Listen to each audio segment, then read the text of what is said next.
इतने में कोई भी समस्या हमसे मिला के कोई रोड कब नहीं करेगा।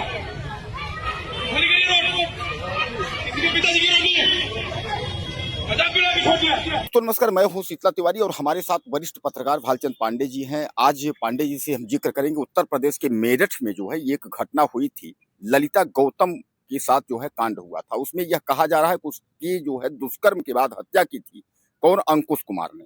हालांकि अंकुश कुमार ने जो है यह प्रेम संबंध जो है जो ललिता के बीच में थे उसने कबूल भी लिया है और उसने ये कहा था कि हमारे और उसके बीच जो है प्रेम संबंध थे। दरअसल मैं आपको बता दूं कि ललिता अपने परिवार के साथ वहाँ मोहल्ले में रहती थी। वहां से निकलकर वह परीक्षा देने के लिए गई थी। उसके बाद वह वापस नहीं आई। घर वालों के खोजबीन पर तमाम पता चला कि वहां एक लाश दिखाई दी जो कि ललिता की थी। अब उस वाले मामले को लेकर के जो है काफी ज्यादा तक जो है विवाद की स्थिति बन गई है। पांडे जी, अब इस पर जो है चूंकि विवाद तो दुष्कर्म हत्या से लेकर के शुरू हुआ था, लेकिन अब जो है कहीं ना कहीं जो है जातिगत स्थिति पर जो है विवाद आ गया है। यानी जो थप्पड़ कांड के मामले पर को लेकर के कि एसएसपी थप्पड़ कांड मामला है, क्या लगता है कि इस पर जो है अब तो तमाम भीम आर्मी और तमाम पार्टियां, तमाम लोग जो है चूंकि ये मामला जातिगत तक पहुंच गया है तो सामान्य बात है कि इस पर जो है लोग उग्र होंगे। क्या लगता है आपको? देखिए तिवारी जी, पहले तो जो ये मैटर है ना, चूंकि 15 मई की घटना थी जब ललिता गौतम की बॉडी बरामद हुई और उसके बाद अंकुश कुमार जो कि आरोपी था, हत्या आरोपी जिसके ऊपर आरोप लगा था, गिरफ्तार कर लिया गया। अब जो दलित पार्टियां थी, दलित समाज की पार्टियां, चाहे भीम आर्मी हो, चाहे भीम आर्मी से जुड़ी और ढेर सारी हो। अब जिसका इस समय प्रकरण चल रहा है रवि गौतम का, रवि गौतम पहले भीम आर्मी के ही सदस्य हुआ करते थे और चंद्रशेखर के बहुत करीबी हुआ करते थे, लेकिन बीच में किसी बात के विवाद को लेकर के अब थोड़ा दूरी बन गई दोनों में, तो वो भी अपनी अलग पार्टी बना लिए। अब वही ललिता गौतम के मैटर को ही लेके, चूंकि देखिए इस समय मामला ये कोर्ट में था। अब जो प्रदर्शनकारी थे अब पुलिस पे दबाव बना रहे थे कि उसको फांसी दिलवाई जाए या फिर जो और भी कार्रवाई करने के लिए प्रेरित कर मतलब उकसा रहे थे।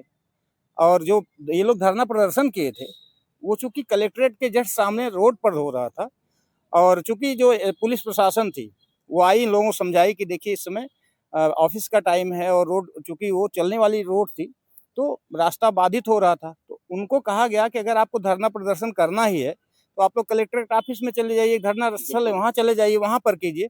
लेकिन उन लोगों की भीड़ जो है वो उग्र होती चली गई और पुलिस पर कहीं ना कहीं वो उत्तेजित करने का प्रयास करने लगी या उत्तेजित भाषण देने लगे, जिससे प्रभावित हो गया, जिससे नाराज होकर के पुलिस ने जो है एक्शन लिया। और उसमें बताया ये जा रहा है पुलिस द्वारा कि चूंकि जो रवि गौतम है जिसके ऊपर ये घटना पूरी पूरी चल रही है, वो जब वैन में बैठाया गया तो वो जो गले में अपने एक रुमाल लपेटा था, वो जो वैन में वो लगा रहता है सिक्चा टाइप का, उसमें लपेट के बता रहे हैं कि फांसी लगा रहा था।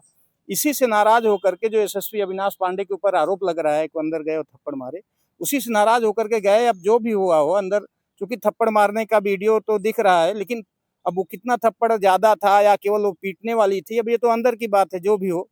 लेकिन यह है कि जो प्रकरण है ये कहीं न कहीं उकसाने के बाद हुई है। अब चूंकि इसमें पुलिस प्रशासन क्या कर सकती है, जब मामला कोर्ट में है, कोर्ट फांसी देगी कि पुलिस थोड़ी ना दे सकती है। तो कुल मिलाकर के आप यह मान के चलिए एसएसपी पांडे जी ने यह कहा कि सड़क तुम्हारे बाप की नहीं है, यानी सड़क किसी के पिताजी की नहीं है, सड़क जाम नहीं कर सकते।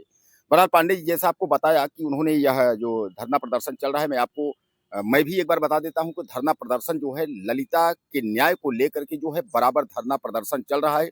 यानी 15 मई की हत्या 16 मई को जो है उसका शव बरामद हुआ, जिसमें 2 युवक की गिरफ्तारी और बताया जा रहा है, जिसमें जो है साक्ष्य मिटाने को लेकर के अंकुश ने ऑलरेडी कबूल लिया है कि प्रेम प्रसंग में जो है उसकी हत्या की गई है। हालांकि मैं आपको यह भी बताया कि वह परीक्षा देने के लिए निकली थी, उसके बाद घर वापस नहीं आई। तो इसी सब मसले को लेकर के जो है धरना प्रदर्शन जो है चल रहा था और धरना प्रदर्शन के बीच जो है एसएसपी महोदय पहुंचते हैं, वहां से धरना खत्म करने की बात कहते हैं। यानी आप रोड जाम न करिए, किसी के पिता की रोड नहीं है, आप अंदर जाम करिए। तो ये सब कहते हुए उसके बाद जैसा पांडे जी ने भी बताया आप लोगों की कि वैन के अंदर जो है जो गमछा लपेटने और जो है फांसी लगाने जैसी स्थिति आई, वहां जो है थप्पड़ कांड की शुरुआत जो है वहां से होती है। लेकिन अब जो है इस पर जातिगत जो है राजनीति वह शुरू हो गई है। तो कुल मिलाकर के आप यह मानिए सीधे सीधे पांडे जी, एक चीज हम जानना चाहते हैं, इस पर अखिलेश यादव की भी जो है टिप्पणी आई है। अखिलेश यादव ने यह कहा है कि इस तरीके से पुलिस के कार्यशैली पे सवाल उठ रहे हैं। आपको याद होगा कि प्रयागराज के मेजा में जो है ट्रिपल कांड हुआ था और ट्रिपल कांड वाले में अखिलेश यादव ने इस तरीके की कोई कमेंट नहीं की थी। 3-3 हत्याएं हो गई थी और यादव समाज के लड़के ने जो है हिमांशु, उसने हत्या किया था गुप्ता परिवार की। उस पर वह उनका कोई कमेंट नहीं आया, लेकिन इस पर जो है पुलिस की कार्यशैली पर जो है कमेंट कर रहे हैं। क्या लगता है आपको? देखिए, ये राजनीतिक मोड़ दिया जा रहा है इसको। अभी अखिलेश यादव का बयान आया है, अभी कल ही जो है ओम प्रकाश राजभर की एक बयान वायरल हो रहा है तिवारी जी, जिसमें वो कहते हुए सुने जा रहे हैं और वो विधिवत मीडिया के सामने कह रहे हैं। कई मीडिया वाले थे उसमें बड़े-बड़े, उन सब के सामने उन्होंने कहा है कि जिस समय जितने भी आपराधिक घटनाएं उत्तर प्रदेश में घट रही हैं, उसमें 90% क्या 80 से 90% जो है यादव समाज के लोग हैं, अखिलेश की बिरादरी के लोग हैं। तो इसके लिए इस समय राजनीतिक जो माहौल बनाया जा रहा है, मायावती जी का भी स्टेटमेंट आया है, वो उन्होंने दलित समाज के जो युवक हैं, नवयुवक हैं, उनसे कहीं न कहीं अपील किया है कि भ्रमित ना हो और इस तरह का अनर्गल वो ना करें। ये जो मामला कोर्ट में चल रहा है, कोर्ट उसमें सज़ा देगी। तो कहीं न कहीं सभी पार्टियाँ अपने-अपने हिसाब से अपनी-अपनी रोटी सेंकने में लगी हैं। अखिलेश यादव को लग रहा है कि चूँकि यहाँ मामला दलित और चूँकि एसएसपी जो है वो सवर्ण है, अभी कोई इसी की जगह अगर कोई यादव एसएसपी रहा होता तो शायद अखिलेश जी का बयान ना आता, जैसे अभी आप मेजा वाला प्रकरण उठाए हैं। अब ये तो भाई ये राजनीति है, अखिलेश जी अपनी राजनीति कर रहे हैं, मायावती जी अपनी कर रही हैं, ओम प्रकाश राजभर ही अपनी कर रहे हैं और जो वहाँ भीम आर्मी के लोग हैं या बाकी जो दलित समाज के जो नेता हैं, वो उसको न्याय दिलाने के प्रयास में हैं।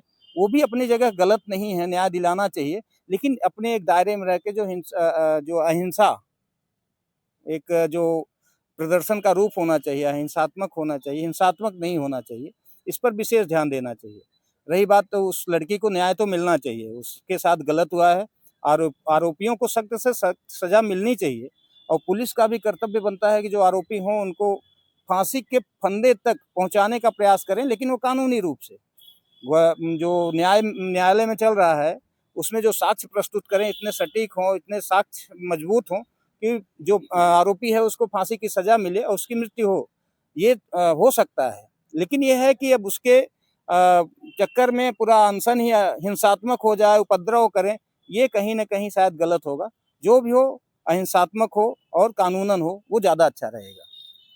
तो कुल मिलाकर के आप लोग समझिए कि 15 मई, 16 मई से लेकर के जून और जुलाई आज जो है 10 तारीख है, यानी कहने का तात्पर्य ये है कि समय ज़्यादा हुए, लोगों को यह लगा कि न्याय नहीं मिल रहा है, इसलिए लोग जो है धरना प्रदर्शन पर उग्र हुए और धरना प्रदर्शन करते-करते जो है बीच में अखिलेश यादव, चंद्रशेखर रावण, मायावती जैसे बड़े नेताओं की जो है एंट्री हो गई। अब कहीं न कहीं यह मामला जो है वह जो दुष्कर्म हत्या से हट करके धीरे-धीरे जो है वह जातिगत स्थिति की ओर पहुँच रहा है। क्या लगता है इस मामले को लेकर के? आप लोग ज़्यादा से ज़्यादा अपनी टिप्पणी दीजिएगा और चैनल को सब्सक्राइब करना ना भूलिएगा। अगले वीडियो में फिर मिलते हैं।